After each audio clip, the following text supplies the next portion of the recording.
안녕하십니까. 저는 뉴스 21통신의 서민철입니다. 네, 반갑습니다. 뉴스 21통신 시청자 여러분 함께 해주셔서 감사합니다. 더불어민주당 구리시장 후보 신동아입니다. 2월 3일 전국 동시지방선거가 이제 2주 앞으로 다가왔습니다. 네. 특히 이번 구리시장 선거는 굵직한 지역 현안들이 맞물려 그 어느 때보다 뜨거운 격전지로 꼽히고 있는데요. 오늘은 26년간 구리시 골목골목을 누비며 준비된 행정 해결사를 자처하고 나선 분, 더불어민주당 신동아 구리시장 후보님을 모시고 우리 구리 시민들의 꽉 막힌 속을 어떻게 시원하게 풀어주실지 핵심만 한번 짚어보겠습니다. 안녕하십니까? 네, 반갑습니다. 네.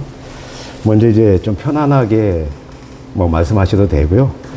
질문을 하나 드리겠습니다. 첫 번째 질문요. 네. 최근 방송 잘 봤고요. 네. 또 최근 방송에서 갈매역 정차 없는 GTX-B는 단 한 삽도 뜰 수 없다. 헌법 소원도 불사하겠다고 하신 발언이 네.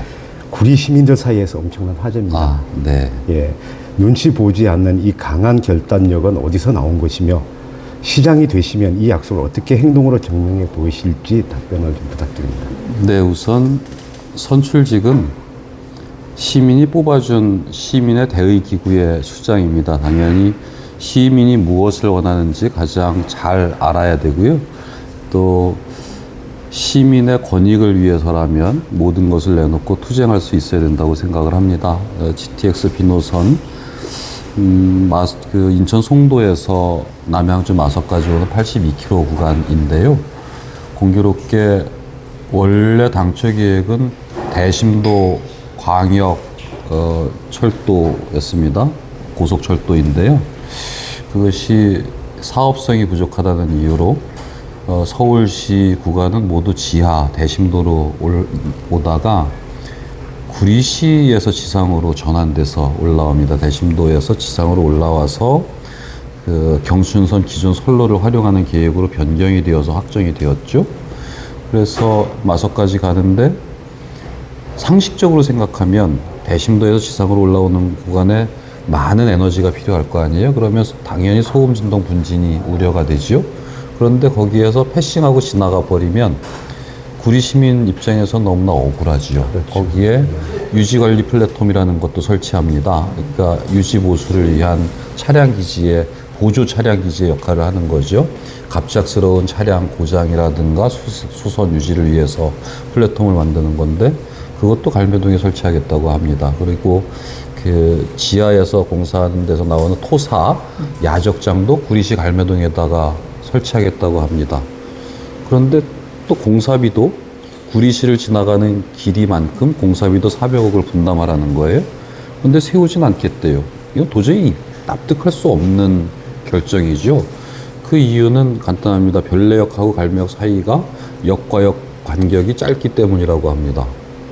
그래서 서울을 가기 위해서는 별내까지 가서 다시 서울로 가라는 거죠. 이런 계획을 누가 수용할 수 있겠습니까? 도저히 납득할 수 없고요.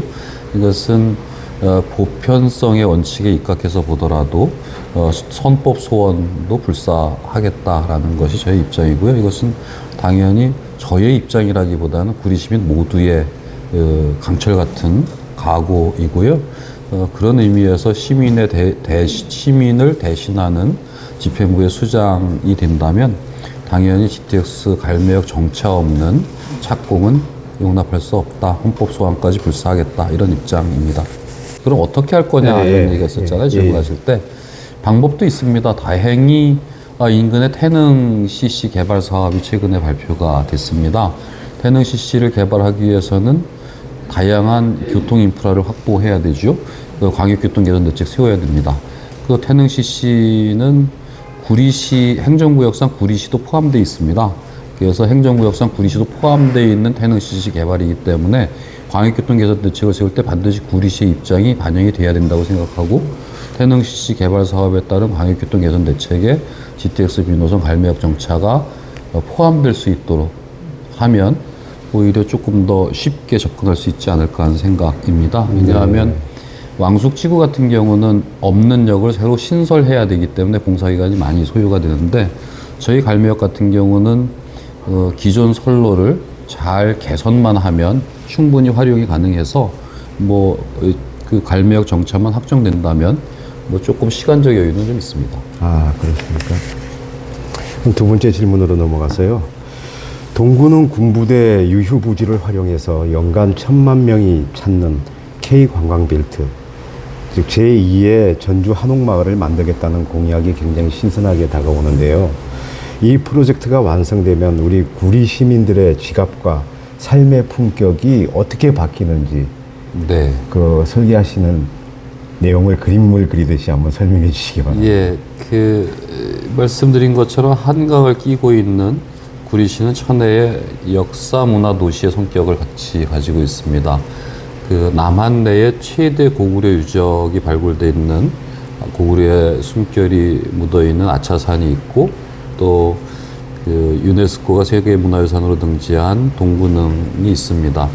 이런 여러 가지 역사 문화 관광 자원을 잘 활용해서 우리 이재명 대통령께서 K컬처 강국을 꿈꾸고 있기 때문에 외국 관광객들이 앞으로 많이 늘어나지 않겠습니까? 외국 관광객들이 우리나라에 왔을 때 수도권 주변에 우리나라의 역사를 체험할 수 있고 볼 수 있고 또 K호텔이라고 하는 그 전통 한옥에서 잠자리를 경험할 수 있는 아주 매력적인 동기가 부여가 되기 때문에 경제적인 유발 효과도 상당히 클 것으로 생각이 됩니다.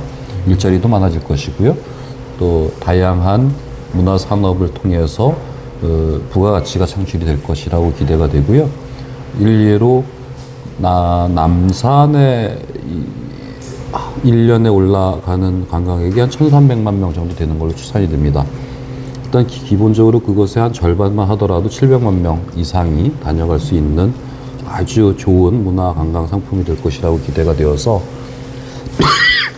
특히 재작년 8월 달에 8호선 연장 별내선이 개통된 이후에 서울에서 구리로 오는 전철 노선이 매우 접근성이 좋아졌습니다. 잠실에서 8호선을 타면 20분 내에 동구릉까지 옵니다. 그래서 전철을 타고 올 수도 있고 또 57사단 주변에 중앙선 피선 부지를 활용해서 대형 주차장을 확보하면 주차 문제라든가 하는 것도 해결이 되어서 다방면으로 구리시 경제의 마중물이 될 수 있겠다 이렇게 생각하고 있습니다. 이제 세 번째 질문으로요. 행정구역 이름만 바꾸는 소모적인 논쟁이 계속됐는데 그런 논쟁 대신에 경기주택도시공사 이전을 마무리하시고 그리고 토평 2지구에 진짜 알짜배기 기업들 유치하겠다고 선언을 하셨습니다. 구리의 청년들이 일자리를 찾아 서울로 떠나지 않고 구리에 정착할 수 있는 자족도시 구리의 핵심이 무엇입니까? 네. 말씀하신 것처럼 청년이 떠나는 도시는 미래가 없습니다. 청년이 돌아오는 도시 만들기 위해서 열심히 일할 것이고요.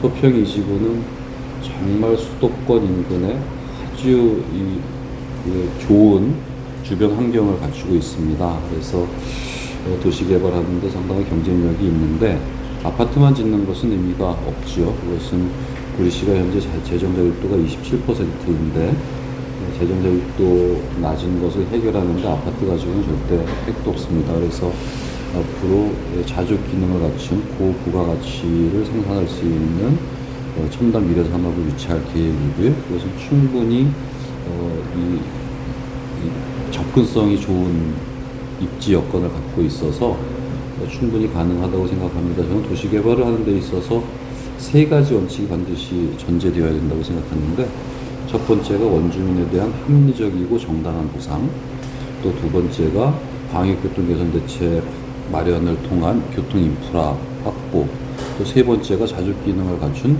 좋은 일자리입니다. 이 세 가지 요건 모두 갖출 수 있는 그런 토평 2지구 개발이 될 수 있도록 노력을 하겠습니다. 그것이 우리 구리시의 경제 활력을 되찾는데 크게 기여할 것이라고 생각을 하고요.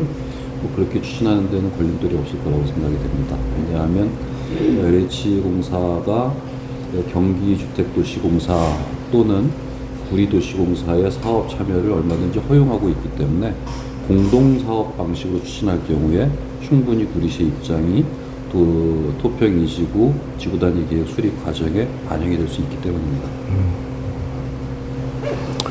네 번째 질문으로요.